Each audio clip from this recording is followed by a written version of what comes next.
I'm moving abroad in 1 year, and as somebody who's been saying I'm going to move abroad for so long, actually putting a deadline on this journey makes it all the more real, and it's getting to be really exciting, and I'm so excited to be able to share the entire journey here on my YouTube channel. But in this video, I want to talk about the reasons why I want to move abroad in the first place, the emotional reasons, the practical reasons, and why I'm ultimately deciding to completely start my life over at 30, where most people are really wanting to start to settle down at this point. I want to start by saying that I am not moving abroad to escape the US or anything like that. I have had this dream to move abroad my entire life. Like, I grew up watching Madeline when I was a kid, and it just made me so obsessed with France and with Paris.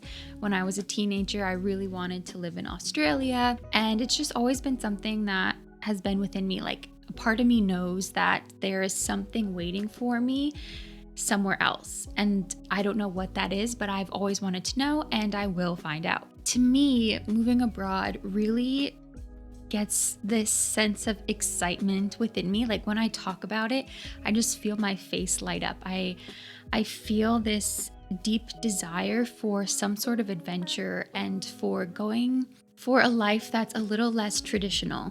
Like, every single person in my family, for the most part, has committed to a traditional life at this point. Married, kids, family, traditional jobs, working up the ladder, all of that. And I feel very much like the black sheep, kind of wanting to do a more creative job and having my own businesses and wanting to live abroad and be like the fun aunt, and to be the place that people can go to for vacations and send their kids to for the summers and come back speaking another language. Like, that's something I've always wanted. So the main reason why I want to move abroad is just for the personal growth aspect of it. I love learning new things. I really thrive when I'm challenging myself, and I also love the idea of going somewhere new and being able to be whoever you want to be. I've moved a couple times in my life to different areas, and you get to explore new sides to who you are when you are put in such uncomfortable situations where you're trying to make new friends and find new routines and a new hobby and a new place. Like, it's just very uncomfortable, but I love that. I love to be uncomfortable because I really feel like that's the only way that you are going to have any sort of self-growth. The second main reason why I want to move abroad is because I have a deep fascination with languages. I have been studying French since I was in middle school, so a very long time, but I'm very bad at it. That's one language that I don't know why, it just does not make sense to me, but I am determined to master it in my lifetime. I also want to obviously become fluent in German, and I also want to become fluent in a Slavic language. I'm not sure which one yet, maybe Polish or something like that. To me personally, there's nothing more intriguing or attractive to me in another person than them being able to speak multiple languages. To me, that's just so cool. It's so exciting. And I know in other parts of the world, it's very normal, but in America, that's something that's not prioritized, and I really wish it was. I've always wanted to be fluent in a different language, so I'm determined to make that happen, and going to live in another place and really immersing yourself in the culture is the best way to do it. Along with that, another huge reason why I want to move abroad is because of the lifestyle and the quality of life that I'm looking for.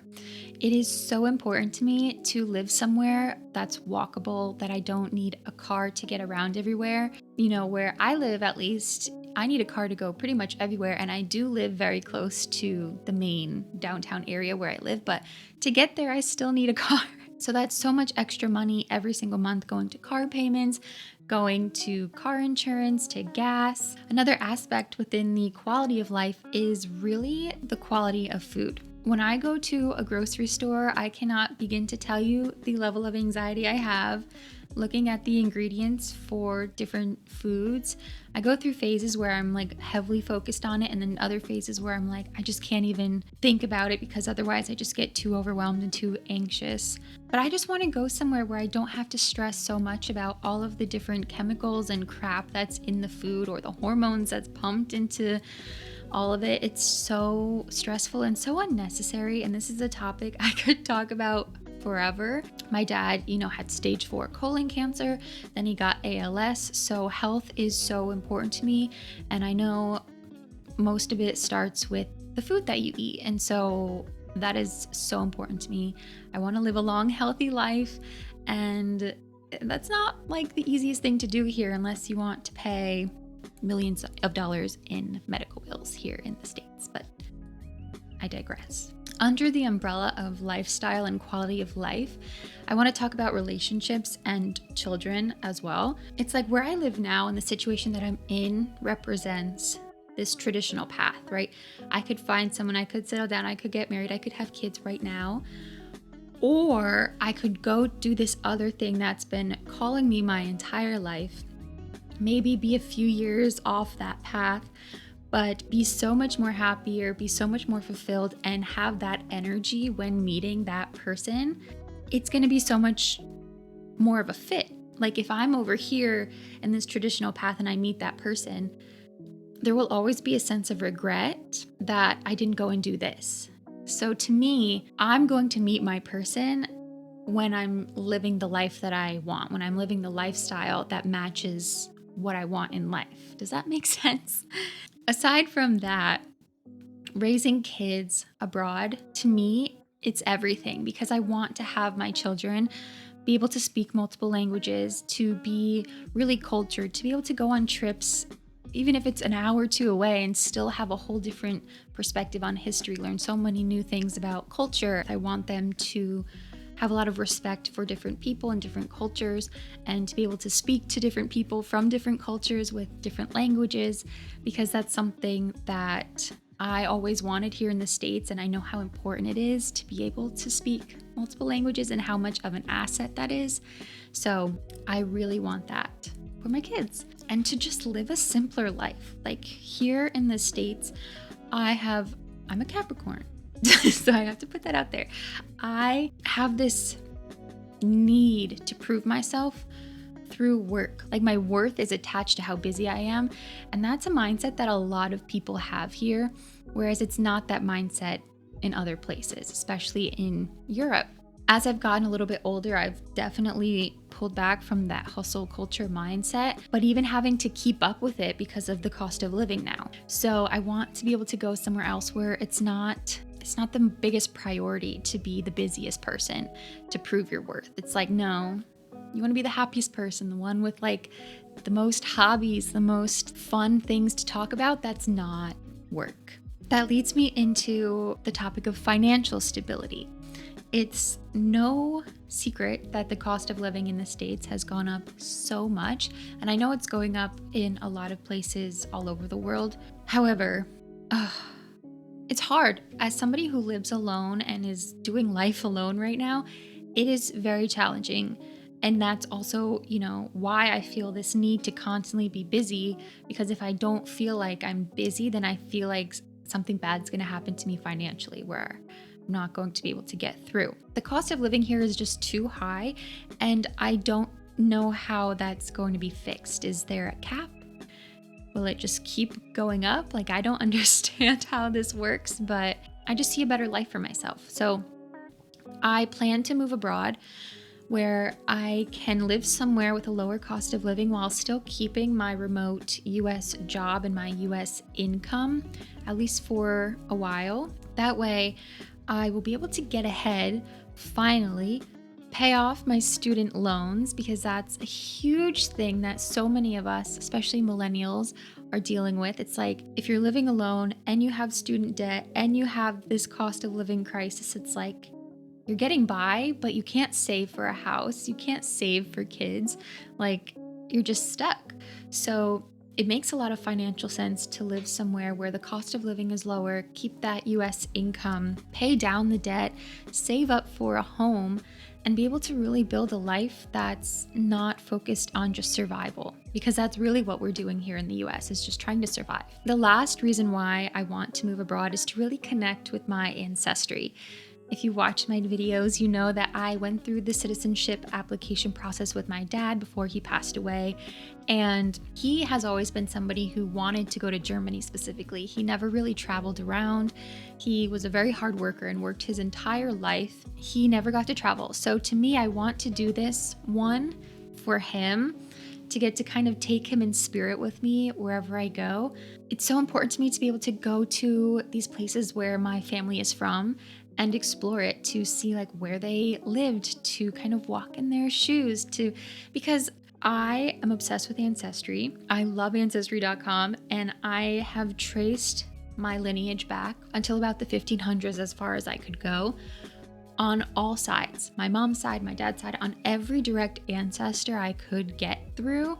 I followed it all the way up. When I say every single person is from like the same area of Germany, it's crazy. And if they're not from that area in Germany, they're from the Alsace-Lorraine area of France. So the area that's gone back and forth between France and Germany. So I have to go. And when looking at the ancestry tree, everybody's from Germany or France, except me and my dad.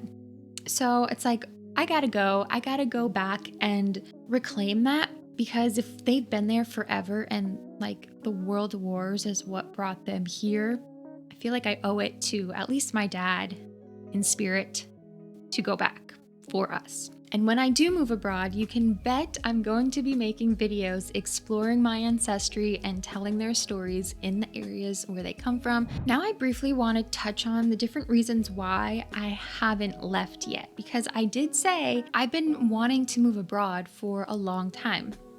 And in fact, I took a course and a boot camp on moving abroad back in 2022, which is when I did learn about the German Citizenship by Descent option.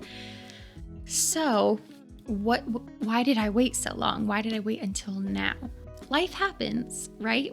We can have a dream and a goal and want to make it happen as much as we can, but sometimes life does really get in the way. So the first one being, and I feel like a lot of people are going to relate to all of these, whether it's moving abroad or any sort of dream that you have.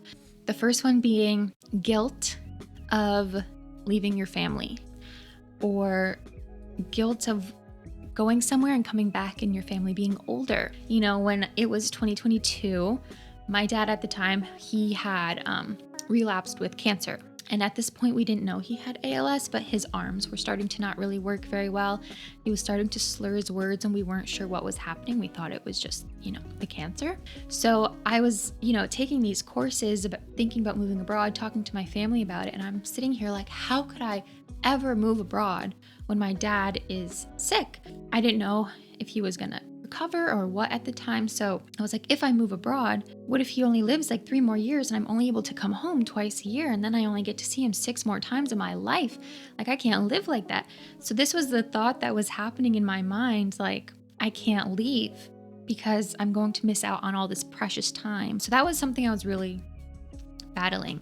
Of course, he did end up passing away, so that's not necessarily something I think about now, but I do have the thoughts of when I come home to visit, I'm going to notice more wrinkles on my mom's face or my sister's face, and my niece and nephew are going to be teenagers, like just missing out on a lot of time spent with the people that you love.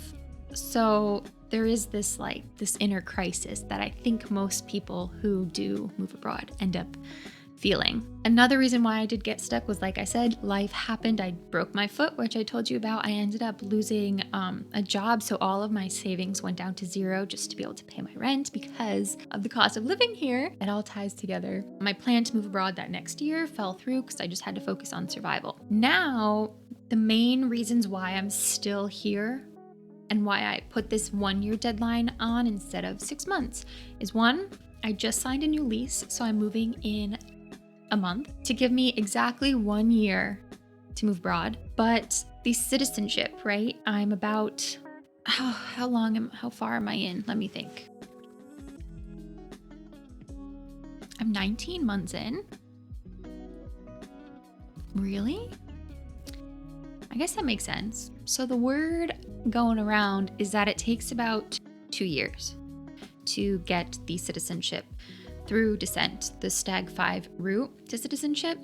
So by next spring, I should hear something. So that gives me enough time for the fall, hopefully around September time, to be able to then just move abroad. I really don't want to have to deal with visas and all of that, but at least being that far into the process of the citizenship, if for some reason I don't have it by the time I move next September, it'll at least be soon enough that I won't have to move around different countries to navigate the different visas and Schengen zones and all of that, So I think it'll work out just fine. The waiting time for the citizenship, it takes a long time. But you start to forget about it after a while and it goes faster. So one of the last things that I have to do in this next year is really focus on finances, saving, and budgeting. One of the videos that I'm going to make next is moving abroad, the budget that I'm creating and how much I estimate it to cost for me to move abroad, and really breaking it all down. I plan, God willing, hopefully nothing bad happens again and drains my savings, but I plan to save at least $10,000 for moving abroad. And that's a lot. I think I can do it. I work really hard. I have a little bit that I can put aside to save for this. But also I do some freelancing. I do a couple things on the side. I do unlocked lineage to help you guys get your citizenship through Descent if you think you may qualify for certain countries in Europe. So there are different things that I do to help me build this savings to move abroad. So I just need a year to really build that up. Through all this time of waiting, it's been year after year. I've said, I'm going to move abroad next year. But I had been saying this for a while, and life kept happening and things kept knocking me back down. And I was getting so discouraged. And I really did learn a massive lesson from having to wait for my dream to be realized. I had this dream and this goal, and every time I tried to make progress towards it, I kept getting pulled back. So it was like 2 steps forward, 1 step back. But I ended up really connecting with the song Vienna by Billy Joel over the past few years. And every single time I feel this sadness or this stress, like, oh my God, now I'm 30 and I'm going to be 31 by the time I move, when I had been 27 when I first was thinking about this. Like, I start beating myself down, but this song really makes me think about how the dream never leaves you. Like I said, I had this dream since I was little, and when it's a dream like that, you will do anything to make it happen. It's not like one little detour is going to make you forget that dream exists. People move abroad after having a whole life in the States and, children and grandchildren, and they retire and then they move abroad. Like, they have waited their whole life to make this happen, and they still did it because that dream was always there. It makes you really think about taking pleasure in the moments, not constantly be knocking yourself down for just trying to survive because you have this other thing that you're supposed to be working towards, when you have to just appreciate the moment. So I wanted to read a couple of the lyrics that really hit me, because if you have a dream that you're trying to reach, or you want to move abroad and it's just not happening yet and it's not within your reach just yet, these lyrics might also resonate with you. So they're out of order, but slow down, you're doing fine. You can't be everything you want to be before your time. You're so ahead of yourself that you forget what you need.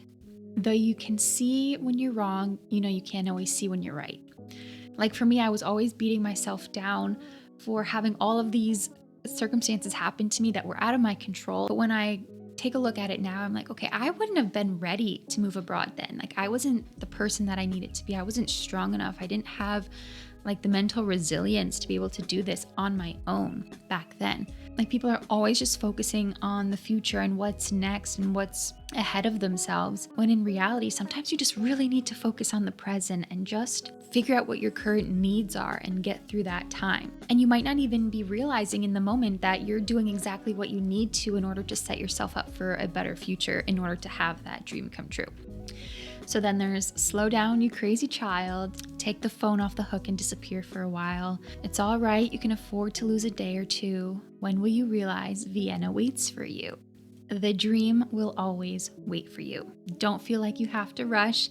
It's taken me, only like 3 or 4 years in the grand scheme of things. And I'm sure a lot of you who are watching this are retirement age and are about to make this dream come true. Or I know people who move abroad who are in their 80s and they're thriving. So it's always going to be there. You don't have to rush, even though our minds tell us we should be doing something else, or we should be this, we should be that, whatever it is. We always should be something else other than what we are, who we are, and where we are. We have to be kinder to ourselves. So that is why I am moving abroad. For me personally, let me know if you're watching this video and you have the same goals and dreams as I do to move abroad for a different life, for financial stability, for a better quality of life, for freedom and adventure, to learn languages, whatever it is. Let me know in the comments.